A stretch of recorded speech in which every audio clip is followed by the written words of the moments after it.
नमस्कार दोस्तों, आप लोगों का हमारे यूट्यूब चैनल पे बहुत-बहुत स्वागत है। दोस्तों, आज की वीडियो में हम बात करेंगे क्लास 10th एनसीईआरटी का एक मोस्ट इम्पॉर्टेंट टॉपिक है केमिस्ट्री का मेटल और नॉन मेटल, जो कि बहुत ही इम्पॉर्टेंट है और इस टॉपिक से हर एग्ज़ाम में रेलवे के एग्ज़ाम की बात करें तो यहाँ से एक क्वेश्चन ज़रूर पूछा जाता है। और मैं इस वीडियो में मेटल और नॉन मेटल से महत्वपूर्ण प्रीवियस ईयर क्वेश्चन को लिए हैं, जो कि अभी तक रेलवे के एग्ज़ाम में पूछे जा चुके हैं।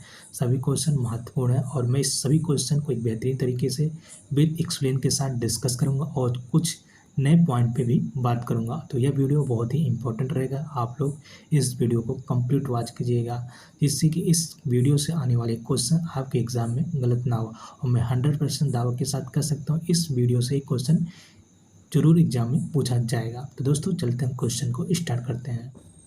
तो दोस्तों, क्वेश्चन 1 है, शुद्ध रूप में धातु की सतह कैसी होती है। तो दोस्तों, इस क्वेश्चन का राइट आंसर हो जाएगा ऑप्शन ए हो जाएगा। धातुओं की जो सतह होती है वह चमकीली चमकदार होती है। और दोस्तों, यहाँ पे एक पॉइंट बनता कि अगर पूछ लेता कि धातुओं की जो सतह होती है वह चमकीली चमकदार क्यों होती है, तो धातुओं की जो सतह होती है वह चमकदार जो होती है धातु में उपस्थित मुक्त इलेक्ट्रॉन की उपस्थिति के कारण होता है। क्या होता है कि ये जो मुक्त इलेक्ट्रॉन होते हैं धातु में, जब इन पे प्रकाश पड़ता है तो प्रकाश को अवशोषित कर लेते हैं, उसके बाद उसको रिफ्लेक्ट करते हैं तो हमारी आंखों पे पड़ता है, जिससे हमें उसकी सतह जो होती है चमकीली चमकदार दिखाई पड़ती है। और दोस्तों, यहाँ पे एक पॉइंट बात करते हैं कि अगर पूछ लेता है कि नॉन मेटल अधातु की सतह कैसी होती है, तो दोस्तों अधातु की जो सतह होती है वह चमकदार चमकीली नहीं होती, बल्कि मटमैली धूसर टाइप की होती है।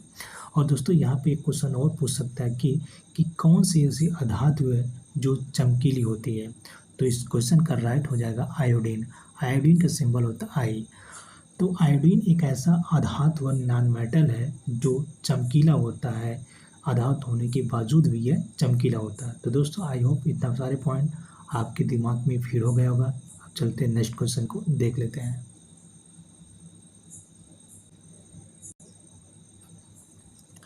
तो दोस्तों, क्वेश्चन नेक्स्ट है, क्वेश्चन 2 है, किन धातुओं में आघात वर्धता सबसे अधिक होती है। तो दोस्तों, यहाँ पर क्वेश्चन को हम सॉल्व करने से पहले ये समझ लेते हैं, एक टर्म आया आघात वर्धता क्या होता है। आघात वर्धता को दोस्तों इंग्लिश में बोलते हैं मैलेएबिलिटी। मतलब यह ऐसी धातु जिसे हम पीट कर, मतलब हथौड़े से अगर पीटते हैं तो यह चादर के रूप में फैल जाता है। जैसे कोई धातु अगर आप पीटेंगे तो यह चादर के रूप में बदल जाएगा, तो ऐसी धातु को आघात वर्धता यानी मैलेएबिलिटी कहा जाता है। तो दोस्तों, इस क्वेश्चन का जो राइट आंसर हो जाएगा ऑप्शन डी हो जाएगा, ए और बी दोनों हो जाएगा। यानी सोना और चांदी में सबसे ज़्यादा आघात वर्धता गुण पाया जाता है। यह फिजिकल प्रॉपर्टी इनका है कि इनको अगर सोना अगर चांदी है, इनको अगर आप पीटेंगे हथौड़े से तो ये चादर के रूप में फैलते चले जाएंगे। आप कभी पीट कर देखिएगा, यह फैलते चले जाएंगे, ये मतलब जल्दी टूटेंगे नहीं। जबकि कोयला जो है नॉन मेटल है और यह जो होता है ब्रिटल मेटल होता है, इसे आप जैसे ही तोड़ेंगे कोयले के हथौड़े तुरंत ब्रेक हो जाएगा, टूट जाएगा। तो दोस्तों, आपको समझ में आ गया होगा कि आघात वर्धता क्या होता है और यह सबसे ज़्यादा किस में पाया जाता है। तो यह सबसे ज़्यादा सोना और चांदी में भी पाया जाता है। इसके अलावा और भी एलिमेंट है, जैसे एल्युमिनियम है, तांबा है, इनमें भी मतलब आघात वर्धता गुण प्रॉपर्टी पाया जाता है। तो दोस्तों, चलते हैं नेक्स्ट क्वेश्चन को देख लेते हैं, क्वेश्चन नंबर 3 को।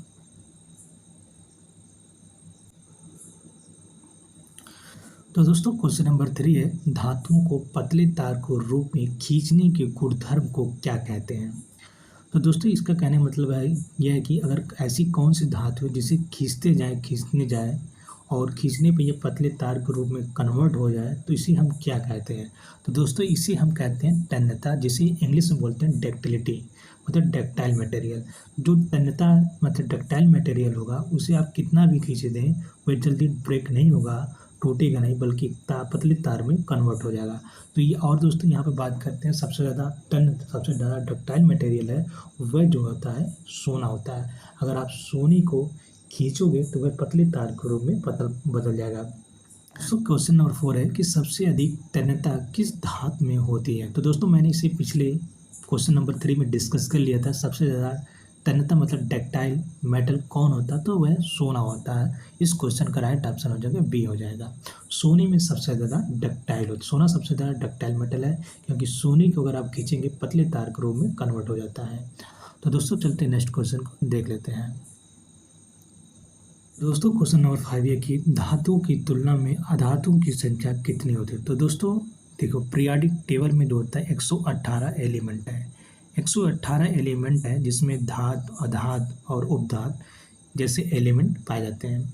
तो दोस्तों बात करते हैं तो धातुओं की तुलना में जो अधातुओं की जो संख्या होती है सबसे अधिक होती है। यानी पीरियोडिक टेबल में जो होते हैं 90 से प्लस जो होते हैं क्या है, मेटल है, और बाकी जो बचते हैं वह नॉन मेटल और उपधातु हैं। तो इस क्वेश्चन का राइट ऑप्शन हो जाएगा ऑप्शन ए हो जाएगा। अब चलते हैं नेक्स्ट क्वेश्चन को देख लेते हैं। दोस्तों क्वेश्चन नंबर 6 यह है कि कौन सी धातुओं का गलनांक बहुत कम होता है। तो दोस्तों इस क्वेश्चन का राइट ऑप्शन हो जाएगा ऑप्शन सी हो जाएगा, ए और बी दोनों। यानी गैलियम और सीजियम का जो गलनांक होता है बहुत ही कम होता है। यह जो होता है मेटल है, इनके आप हथेली मिलेंगे बहुत जल्दी ही मेल्ट हो जाते हैं, पिघल जाते हैं। तो दोस्तों इस क्वेश्चन का ऑप्शन सी हो जाएगा। अब चलते हैं नेक्स्ट क्वेश्चन को देख लेते हैं। नंबर 7 यह है कि सबसे कठोर प्राकृतिक पदार्थ कौन सा है जिसका गलनांक तथा क्वथनांक सबसे अधिक होता है। तो इस क्वेश्चन का दोस्तों राइट ऑप्शन हो जाएगा ऑप्शन ए, हीरा। हीरा का जो गलनांक होता है, क्वथनांक बहुत ही अधिक होता है, और यह जो होता है एक कठोर प्राकृतिक एलिमेंट है। तो दोस्तों देख लेते हैं नेक्स्ट क्वेश्चन को।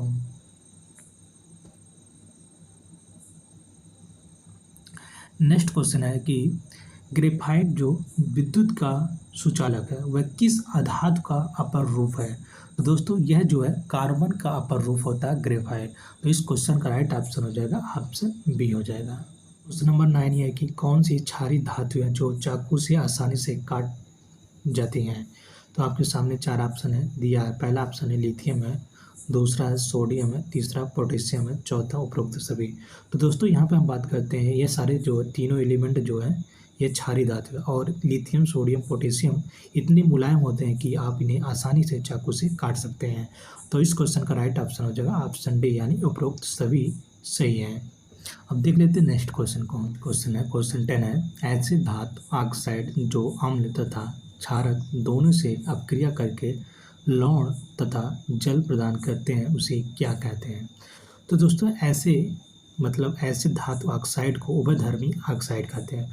उभयधर्मी ऑक्साइड ऐसे रासायनिक ऑक्साइड होते हैं जो अम्ल और क्षार दोनों के साथ अपक्रिया करके लवण और पानी बनाते हैं। इनमें जो है अम्लीय और क्षारीय दोनों गुण मौजूद होते हैं, जिसके कारण ये अम्ल और क्षार दोनों से अपक्रिया कर सकते हैं। तो इस क्वेश्चन का राइट ऑप्शन हो जाएगा ऑप्शन ए। इस क्वेश्चन का दोस्तों क्या हो जाएगा, राइट हो जाएगा। इस क्वेश्चन का जो राइट ऑप्शन हो जाएगा ऑप्शन ए हो जाएगा उभयधर्मी ऑक्साइड।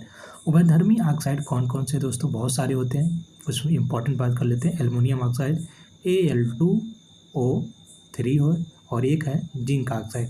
ये बहुत ही इंपॉर्टेंट है, कभी कभी डायरेक्ट ऐसे पूछ लेता है Al2O3 क्या है। तो ये Al2O3 क्या है, उभयधर्मी ऑक्साइड, और जिंक ऑक्साइड भी ये उभयधर्मी ऑक्साइड है। जब भी ये ऑक्साइड अम्ल और क्षार से क्रिया करेंगे तो यह क्या बनाएंगे, लवण और जल बनाएंगे। तो दोस्तों हम चलते हैं देख लेते हैं कैसे यह रिएक्शन करते हैं।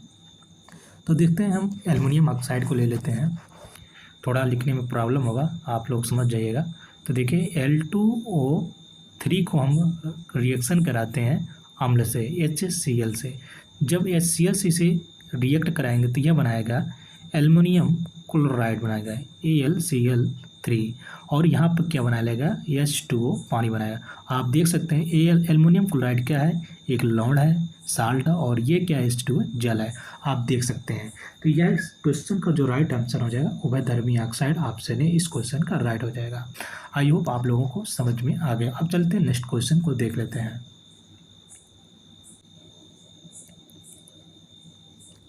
नेक्स्ट क्वेश्चन नंबर 11 है कि एल्युमिनियम पर मोटी ऑक्साइड की परत बनाने की प्रक्रिया क्या कहलाती है।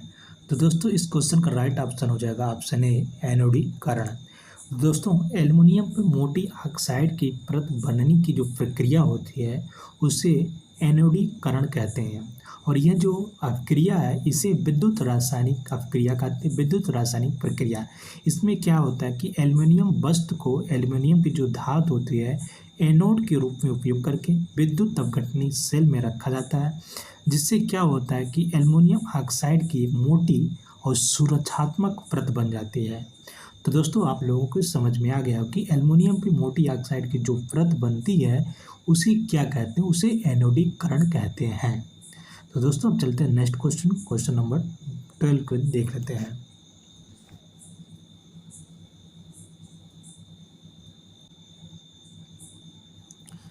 नेक्स्ट क्वेश्चन, क्वेश्चन नंबर 12 यह कि जल के साथ अपक्रिया करके धातुएं हाइड्रोजन गैस तथा ऑक्साइड उत्पन्न करने की रासायनिक अपक्रिया कौन सी है।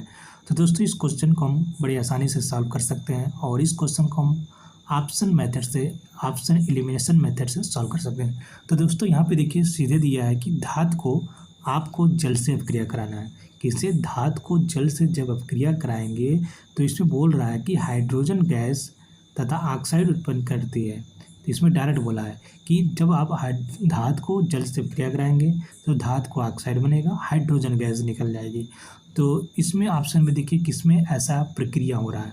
तो देखिए एक बार हम आपको लिख के दे देते हैं, बता देते हैं। देखिए यहाँ पर किसी के धातु हम कोई ले लेते हैं, एक बार धातु हम कोई ले लेते हैं सोडियम।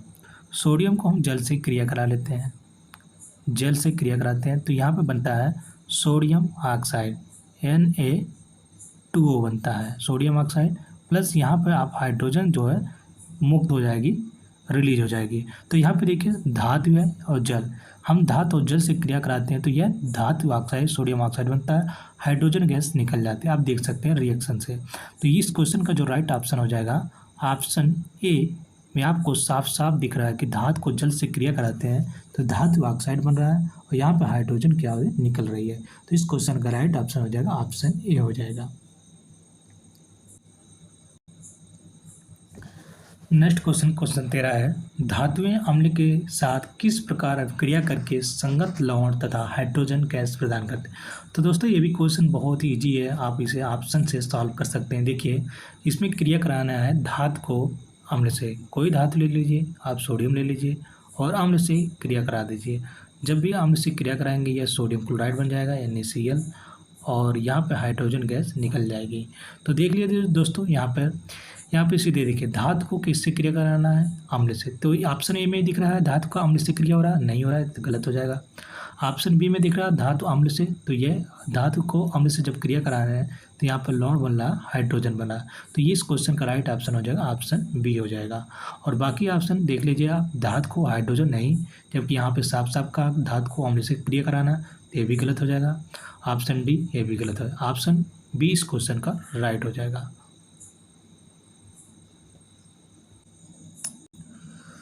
नेक्स्ट क्वेश्चन है, क्वेश्चन 14 है कि जिन धातुओं की क्रियाशीलता को अवरोही क्रम में व्यवस्थित किया जाता है उन्हें क्या कहा जाता है। सिंपल क्वेश्चन दोस्तों, उन्हें सक्रियता श्रेणी कहते हैं। इस क्वेश्चन का राइट ऑप्शन ऑप्शन ए हो जाएगा। नेक्स्ट क्वेश्चन देख लेते हैं।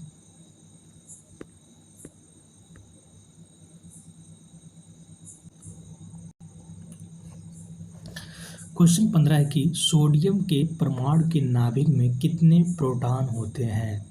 तो दोस्तों ये क्वेश्चन बहुत ही इजी है। तो सोडियम की बात करते हैं, सोडियम की बात किया तो सोडियम का जो परमाणु क्रमांक होता है कितना होता है? 11 होता है।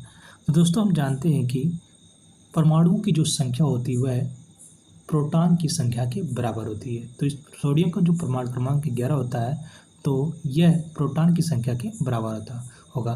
तो इस क्वेश्चन का राइट ऑप्शन हो जाएगा ऑप्शन सी हो जाएगा, 11 हो जाएगा।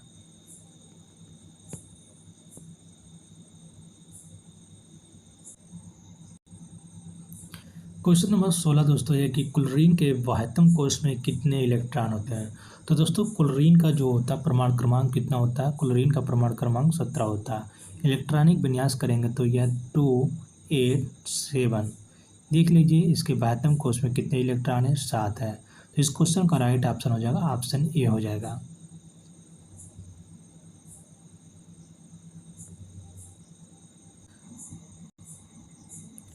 तो दोस्तों नेक्स्ट क्वेश्चन है, क्वेश्चन 17 है कि उत्कृष्ट गैस कौन सी है। तो दोस्तों उत्कृष्ट गैसों की बात करें तो इसमें होता है हीलियम होता है, नियान होता है, आर्गन होता है, क्रिप्टॉन होता है, जेरान, रेडान और ऑगेन शामिल होता है। ये सारी क्या है? नोबेल गैस यानी उत्कृष्ट गैस होती है। यह आवर्त सारणी के समूह 18 में रखा गया और इनके बाह्य कोश जो होते हैं पूर्ण रूप से भरे होते हैं और ये किसी भी एलिमेंट से रिएक्शन नहीं करते हैं क्योंकि इनके सारे कोष्ठ पूर्ण होते हैं। तो यहाँ पे ऑप्शन में देख लेते हैं कौन कौन से हैं। तो पहला ऑप्शन है हीलियम, बिल्कुल है उत्कृष्ट है, नियान भी है, आर्गन भी है। तो इस क्वेश्चन का दोस्तों राइट ऑप्शन हो जाएगा उपरोक्त सभी, ऑप्शन डी इस क्वेश्चन का राइट हो जाएगा।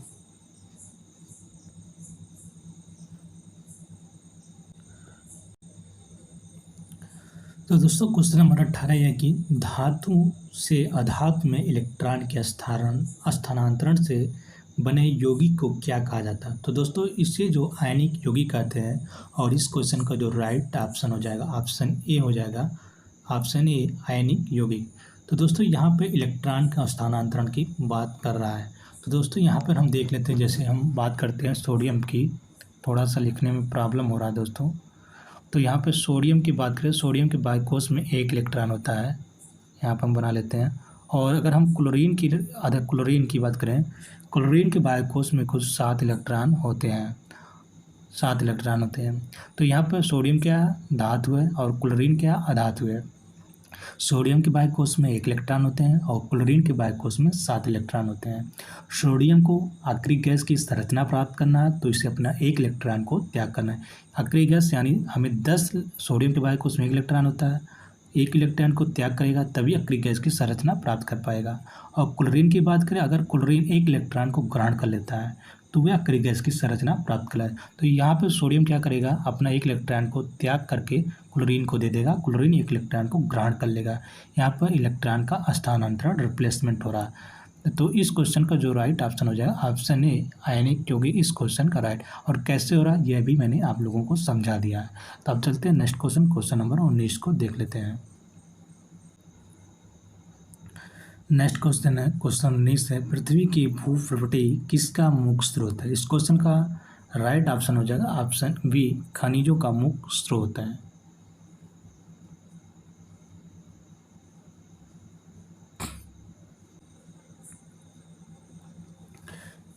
क्वेश्चन नंबर 20 दोस्तों देख लेते हैं और इस वीडियो का यह लास्ट क्वेश्चन है दोस्तों।